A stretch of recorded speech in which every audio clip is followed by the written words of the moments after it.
Hello and welcome to GSMC Entertainment Podcast, brought to you by the GSMC Podcast Network. I am your host, Cynthia, and I am joined here today with my co-host, Sarah. Hello. And today is the first episode for the Entertainment Podcast that's in December. Yay. I love the beginning of the months. Do you, Sarah? Are you like, I'm kind of whatever. It's another day. Well, I mean, yeah, if I remember, it's the beginning of the month. I have a part-time job where I'm working usually 2 weeks ahead of stuff, and so I never really know what day it is. Oh, right. It's just, there's a lot on your calendar, a lot on your plate. Right. So I never quite, it's only the 2nd. I feel like it's the 15th. Right. I love the beginning of the month because I feel it gives me time or a chance to set new intentions for the month, and it kind of allows me to reassess and just reflect on the previous month and setting new goals. So I'm a big, I found that I'm very good at planning monthly goals, not too much like weekly or even daily. Like I feel like sometimes when I look at daily tasks, I get a little overwhelmed with like all the things I need to do. So for me, monthly goals have been a success, and I don't know, it's just something about the new month, and it's December and Christmas is coming, or if you just the holidays, even if you don't celebrate Christmas. So I'm in a good mood today. I can tell. Yeah, That's good. you can. Yeah, I'm in a very good mood. So let's just dive right into it. So the very first thing we're going to be discussing is hilarious. So I know so Johnny Depp is producing a Michael Jackson musical, and the name of the musical is clever. For the love of the glove. For a glove. I said that wrong. For the love of a glove. I'm like, what a good play on words. But it's just, I didn't even know, first of all, that Johnny Depp has his own production company. I didn't know that either. Yeah, so apparently the screenwriter who he partnered with, his name is Julian Nitzberg. They've worked together before in a previous musical or theater act. I can't remember the name of it, but they're joining forces again for the Michael Jackson musical. And it's set to debut in Los Angeles in January of 2020. And it will pretty much just focus on Michael Jackson's life story from the perspective of his iconic sequined white glove. But that can't be his whole life story because the sequin white glove didn't appear until the 80s.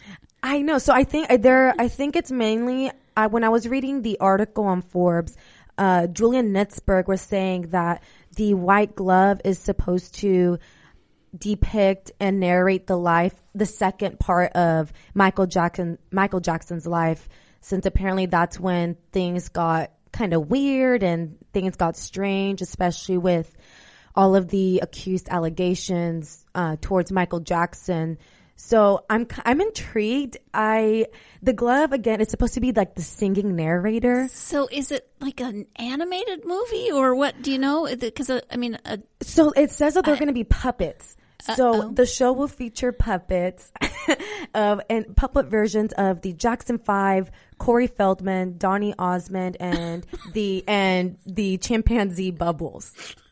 I can't even come up with words for what you just said. Right. I mean, that's not a sentence that I expected to hear today. I know. Well, I never even thought about Johnny Depp producing a musical theater. Like, just this is why I love the entertainment news, because even I get surprised with the current things going on in the world right now in the entertainment industry. But yeah, it's also something I thought I'd never put together in a sense, just as you said. Well, and it could be, it could turn out to be fabulous, but it's one of those things where when you try to describe it to someone, it just sounds amazingly silly. Right. There's a lot of things in the world like that where you're like, this is so awesome, but then you describe it, people look at you like, really? You watched that? Mm-hmm. I know, and I wonder how it's going to do. And I think they're going to base it off the very first show they're going to debut in LA. I wonder if they're going to take this on a national scale and start doing a tour. And I'm sorry, is it a movie or a play? It's a play. Okay. Yeah. So Julian Nitzberg said that he initially got hired by a TV network to write a biopic of the pop star's life. But then he said that he found it incredibly difficult and almost impossible to accomplish this due to Michael Jackson's like stained legacy supposedly, and he found it difficult to find something or to write about his life and make it acceptable for the TV network. I'm assuming that TV networks are very hard and critical on what they actually allow on air. And also just on like for the respect of Michael Jackson's family. And what I thought also was interesting of the title for this play / musical is For the Love of a Glove. They also put in the title that it's an unauthorized musical. So what I'm kind of curious, what does that really mean that it's unauthorized? Like, well, did the family not approve of this? So I wonder what if there will be any backlash from on their part, just because Julian Nitzberg did state that they will be touching on some of the delicate side of Michael Jackson's family, like the sexual abuse allegations. So I'm not sure how they'll turn that into a play or what like satirical spin they'll put on it. But I am very curious. I'm definitely going to keep up with the story because I want to see how they do during their debut in January. And it's very interesting. Like I'm actually like dumbfounded. I almost don't have words for this. Yeah. Just because I'm intrigued, and I feel like if they do tours for the musical / play, I would be a little inclined to go watch it, to be honest. And Nitzberg states also that this might be the most effed up musical you've ever seen. And that's quotes. He actually said that to Forbes. So I'm definitely into it. And I wonder how this project is going to turn out.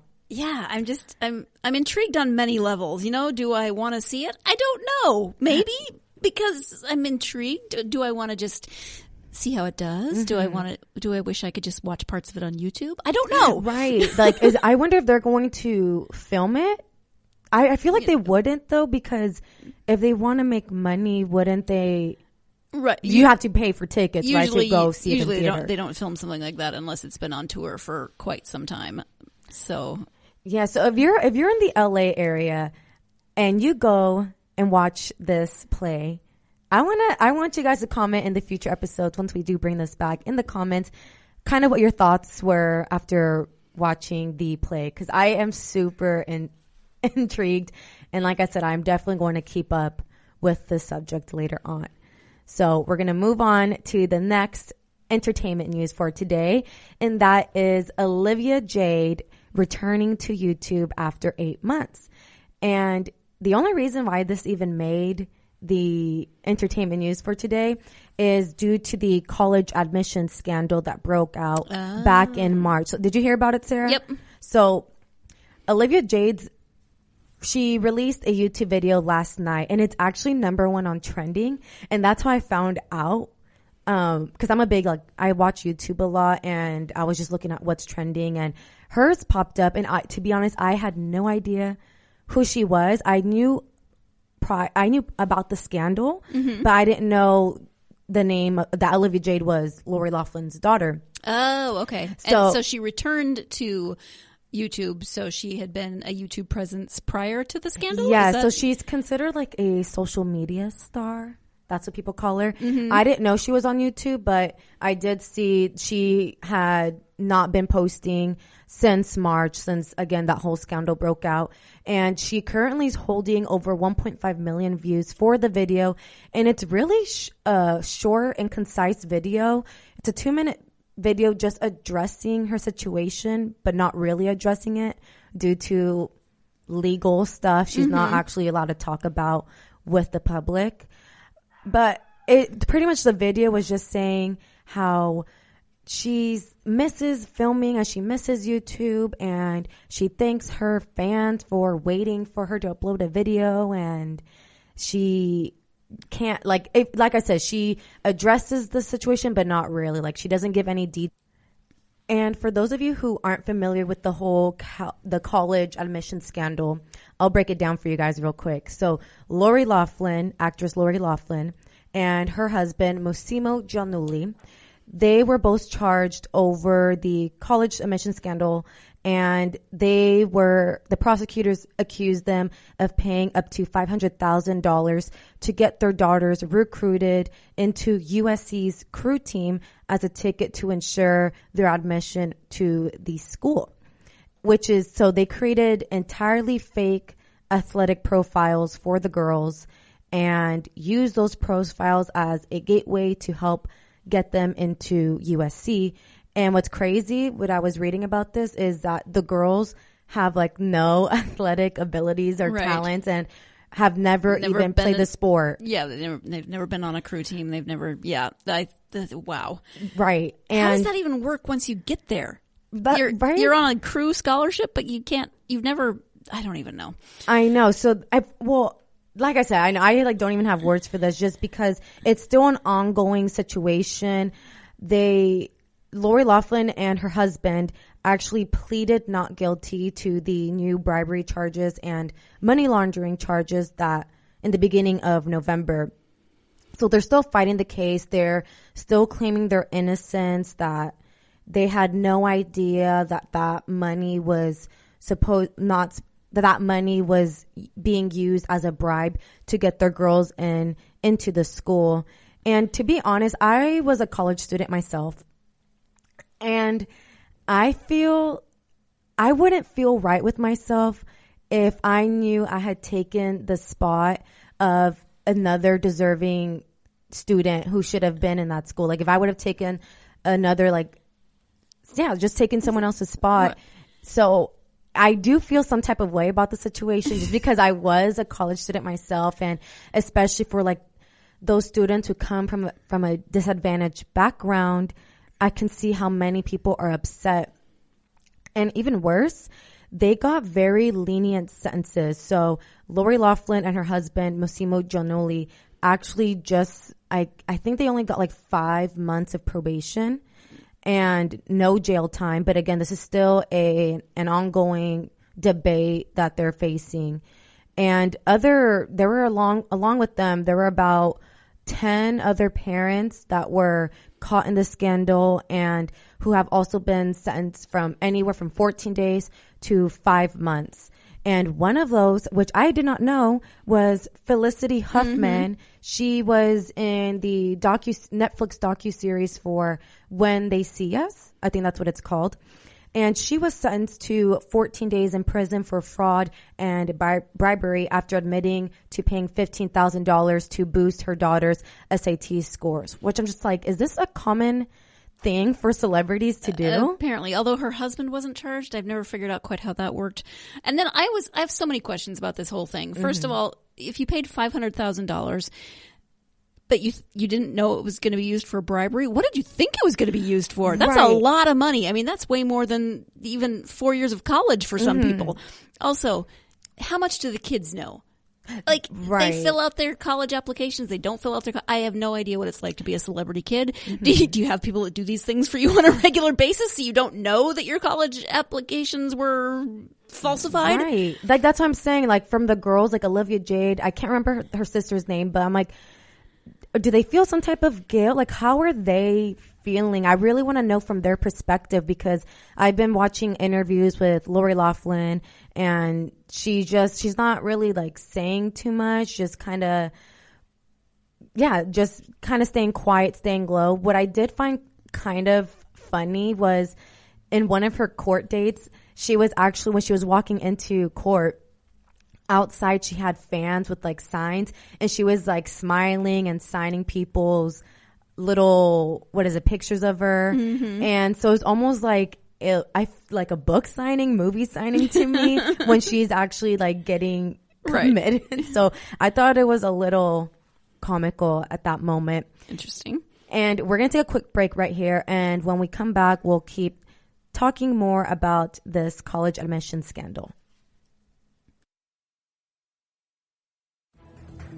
Want to find out what movies to go see? Then check out the GSMC Movie Podcast. It's your ticket to the latest movies, whether it's a new blockbuster event, romantic, comedy, or action flick. This show has got it all covered. They talk some what to go see now, don't bother, what's hot on Netflix, and everything in between. That's gsmcpodcast.com/movie-podcast. When it's all about the movies, it has to be this new show. Don't forget to like them on Facebook and follow them on Twitter. Visit gsmcpodcast.com for more info.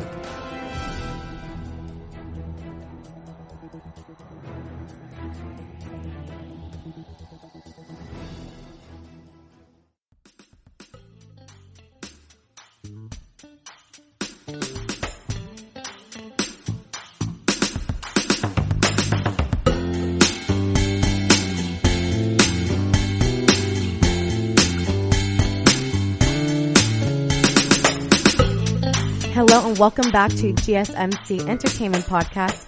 Right before the break, we were talking about the Olivia Jade and Lori Loughlin college admission scandal. And we'll just, again, briefly talk about it and then move on to a different subject.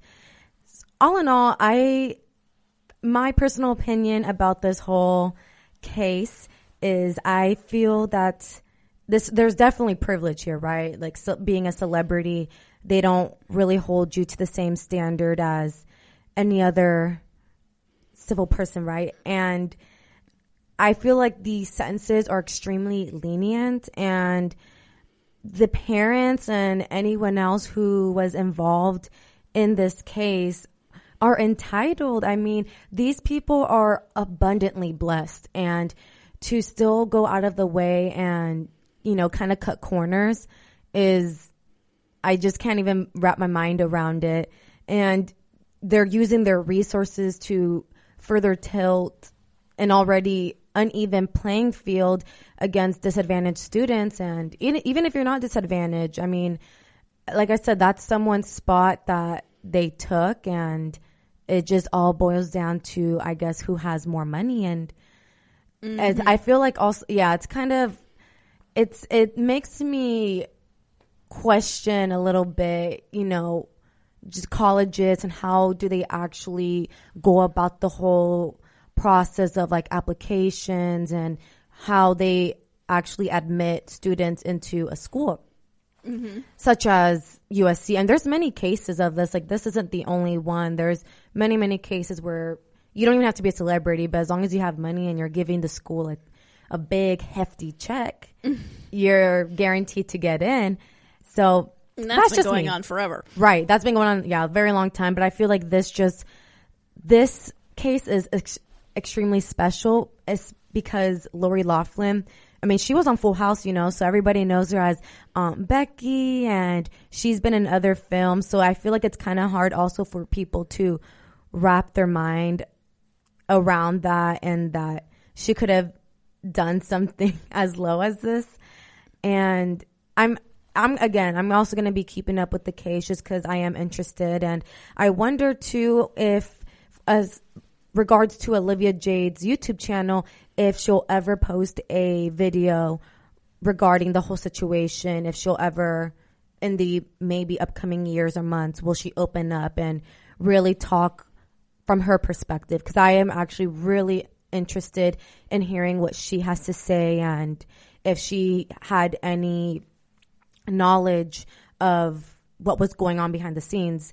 Do you know, Sarah, if Olivia Jade is of age, if she's 18? Oh, I don't know. I could look it up real quick, but I mean, I'm not sure. Like, how would that work? What if she's of age, she's 18, and she knew of what her parents were doing to get her into the school? Do you think there would be any charges? She is 20 years old. 20. I don't know. I mean, right. Because, this all started, you said in March?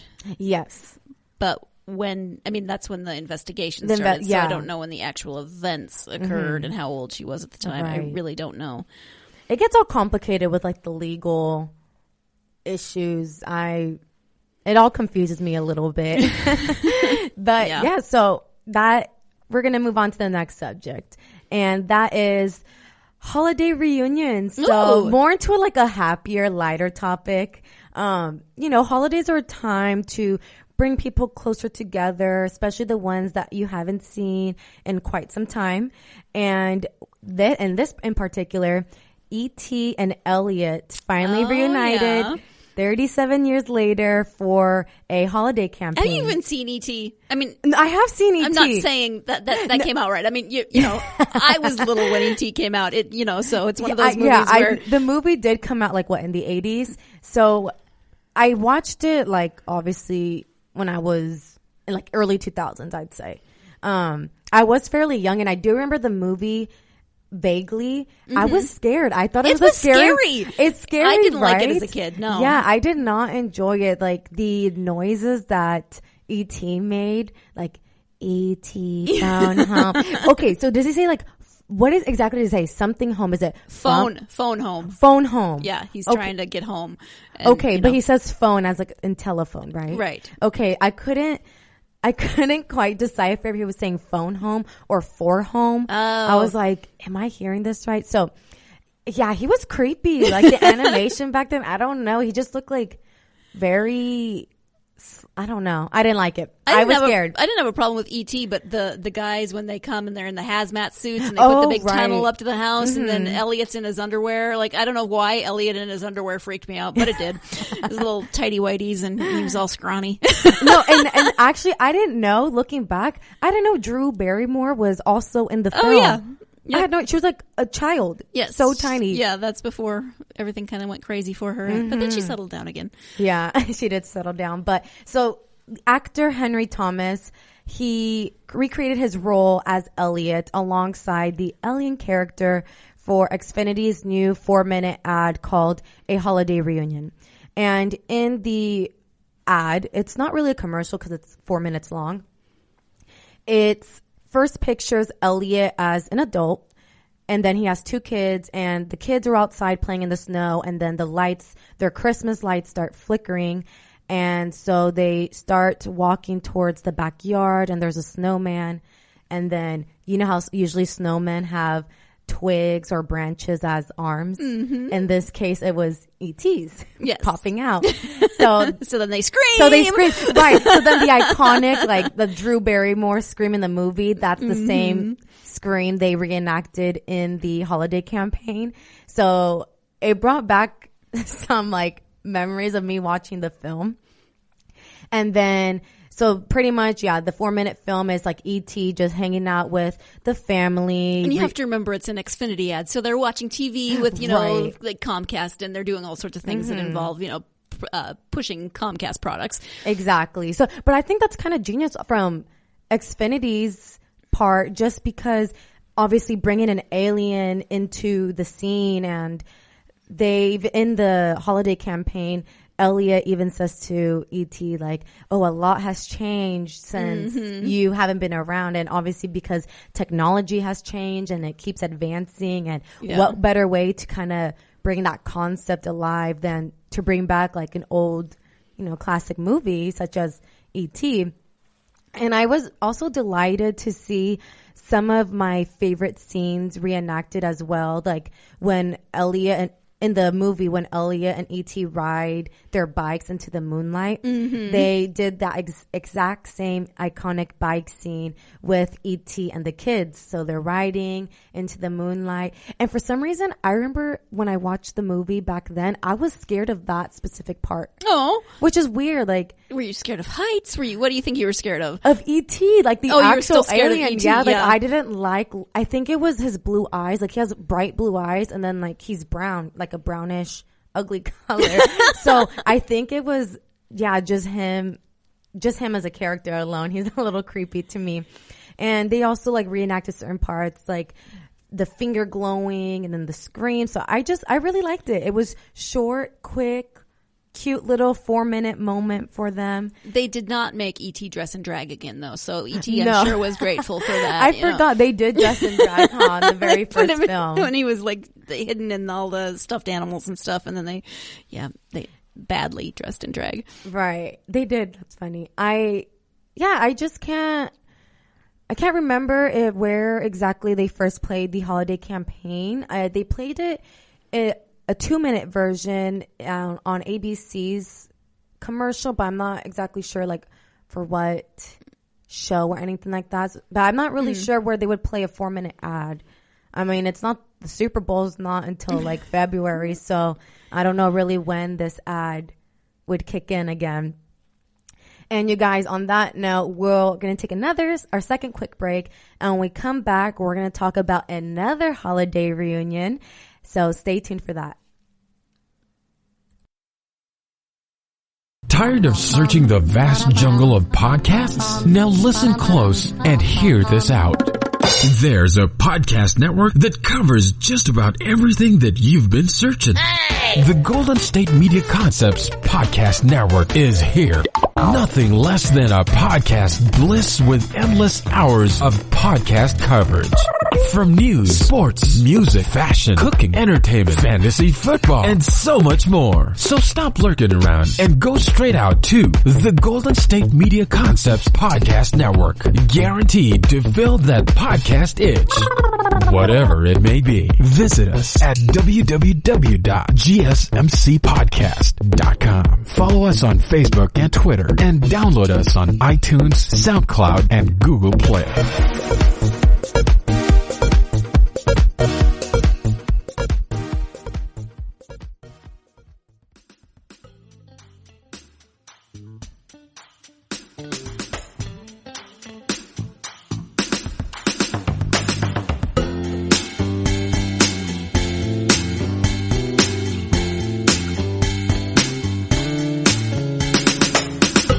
Hello and welcome back to GSMC Entertainment Podcast. And right before the break, we were going back into some nostalgic memories about watching E.T.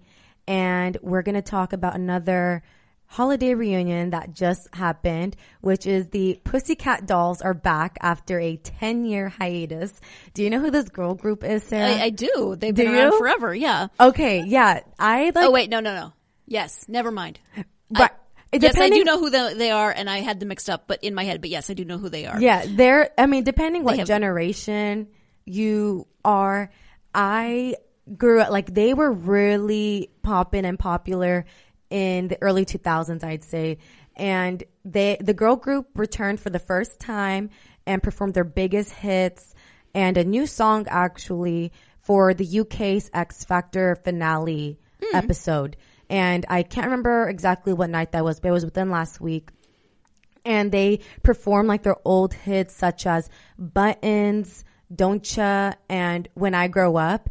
And Buttons, if you guys haven't heard that song, it's inappropriate for like the younger girls. It's saying like pretty much like taking my buttons off. Mm-hmm. And I had no business singing that song at the age of 12. Oh my God. And that's why my mom I grew up in a very like strict Mexican household. And I remember watching their music videos on MTV and my mom coming home from work and I'm there like trying to reenact like the Pussycat Dolls, like their choreography and, you know, all their like sultry moves. And my mom would be like, turn it off. Like I said, I had no idea what I was even singing. I would just sing along to like the song very innocently. I think all little kids sing along with stuff that they have absolutely no idea. It actually reminds me, I don't remember where I saw it, but it was some parent who took their kid to a Kelly Clarkson show and they saw a little girl wearing a t-shirt that said, I don't hook up. And they were just horrified, like, oh, you better not. Right. I mean, so yeah. The kid probably didn't know what it meant, but. Right. You know. I was that kid with the Pussycat Dolls, but now that I'm like older and I'm like actually tuning into their lyrics and what they're saying, I'm like, oh. I don't know. Did you apologize to your mom? No, absolutely not. I'm like, no regrets. But yeah, so it was like, again, it brought back some good memories when I watched their 5-minute performance on YouTube, of course. And to be honest, I enjoyed the performance for what it was, but I wasn't overly impressed. You would think like, oh, like this was their like first, you know, like coming out performance. Like I was kind of expecting something bigger. Mm-hmm. It's kind of like when the Spice Girls reunited and went on tour, and their first couple of shows, people were like, really? I paid money for this? Like, they had a lot of technical issues and some other kinds of issues. You know, you just expect more. Absolutely. And that's kind of how I felt when I was watching the performance. The best part about it for me was listening to like the music in the sound, or like in the background, because let me get my thoughts together real quick. So Nicole, she's the lead singer of the group, and she just didn't, I don't know, it almost seemed to me like she didn't really want to be there. Like, she was there just to collect her money and go. Like, she was lip singing, and she couldn't even do that like right. She, like, her microphone was down to her thigh the whole time, and even the choreo just kind of looked sloppy. Like, they needed more rehearsal time. Weren't they more known for their choreography rather than their amazing singing talent? Because I remember people kind of criticizing their singing. Yeah, like, their vocals are okay. Like, I'm not like, again, I enjoyed it for what it was. I was like, oh, like, it brought back like younger childhood memories. But I just wasn't impressed. Like, I did like, there was like water falling on them, right? And they're like getting splashed with water in their leather boots. So they did try to bring that like sex appeal, and like not to knock them down, because these ladies, they're in their late 30s, early 40s, and they look really good. Like, they look like they're still in their 20s. So I feel like their stamina definitely has slowed down from, 10 years ago, which is, that's okay. One of them just had a baby like 6 weeks ago. Oh, wow. So to be able to, be able and move your body like that and be in heels and give a show, and I still give them props. I'm not going to entirely knock their whole performance down, but it was okay. Out of a 10, I'd say it was like a 7 for me. Oh, okay. I just didn't like that Nicole wasn't singing to the song. Like, you would think a live performance. Right. Well, and if you're gonna lip sync, at least make it look like you're lip syncing. Right. Don't put or make it look like you're trying. Don't have a microphone or put it up to your mouth like you're using it. Right. And in an interview with MTV, they did a few days prior to their performance on X Factor, the girls did announce that their reunion tour is coming in April of 2020. That just sounds weird to say, like 2020. It's coming. Right. And their tour is titled Unfinished Business Tour, which I think that's like almost a perfect name for the tour. It's, again, unfinished business. They said that when the girl group broke off because Nicole, the lead singer, wanted to pursue a solo career, which I don't know if that really worked out, because I haven't heard really anything from her. But they broke up, and they felt that when they broke up, they had, again, hence the name, unfinished business. So I'm wondering how the tour will do. I know it's starting in the United Kingdom first in April. I haven't seen any release dates for the US. So I'm not entirely sure if they'll have a US tour, and I'm also not entirely sure if people will actually pay to go see them. Again, just if you saw the performance they did on X Factor, you'll know why. It just wasn't too like wow or pizzazz to it. But I'm happy they're back. Like, I enjoyed it for what it was, and I only really would want to hear like their hit songs.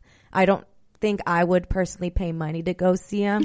I feel I'm kind of past that point, but I still like the Pussycat Dolls, and I feel like they're still relevant to this day, even though they were more in their prime during the early 2000s. But will you be going to go see them, Sarah? Oh no, I couldn't even. Yeah, I remember them, but I was never a huge fan or anything. Right.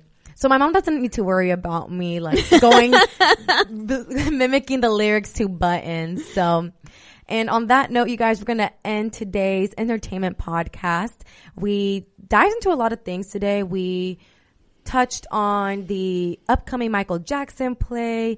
We discovered some new things about Olivia Jade and the college admissions scandal, and then some holiday reunions such as E.T. and the Pussycat Dolls. And on that note, I want to thank you guys so much for tuning in to today's podcast.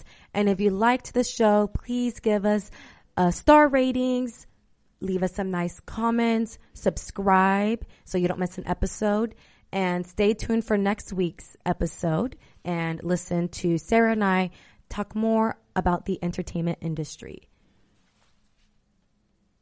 You've been listening to the Golden State Media Concepts Entertainment Podcast, part of the Golden State Media Concepts Podcast Network. You can find this show and others like it at www.gsmcpodcast.com. Download our podcast on iTunes, Stitcher, SoundCloud, and Google Play. Just type in GSMC to find all the shows from the Golden State Media Concepts Podcast Network, from movies to music, from sports to entertainment, and even weird news. You can also follow us on Twitter and on Facebook. Thank you, and we hope you have enjoyed today's program.